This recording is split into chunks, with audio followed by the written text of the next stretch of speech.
दबाव आणण्यापेक्षा अतिरेक्यांवर दबाव आणा आणि त्यांना खतम करा।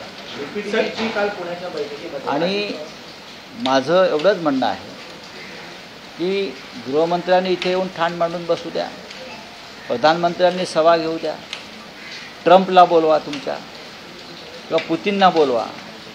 या राज्यामध्ये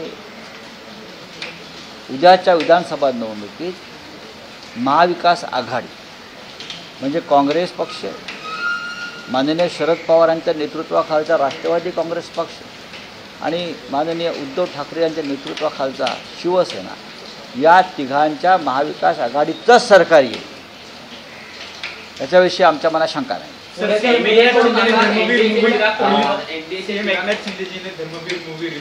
धर्मवीर का नाम लेने का उनको कोई नैतिक अधिकार नहीं है।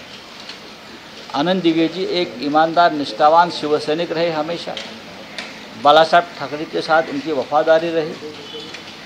ऐसे आनंद दिघे जी का नाम लेकर कोई राजनीति करता है तो बेईमान है।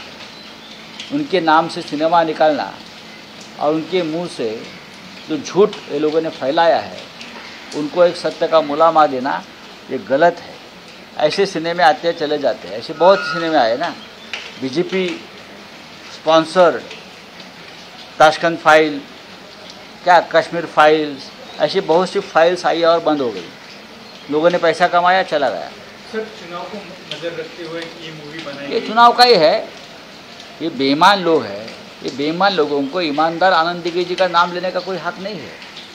आनंद दिघे जी ने हमेशा बाला साहब ठाकरे के साथ वफादारी रखी, उनके हिंदुत्व को आगे लेके गया। बाला साहब ठाकरे और आनंद दिघे ये गुरु शिष्य की जोड़ी थी, ठीक है। सर, अमित शाह आज पुणे में आए। सर, अमित शाह को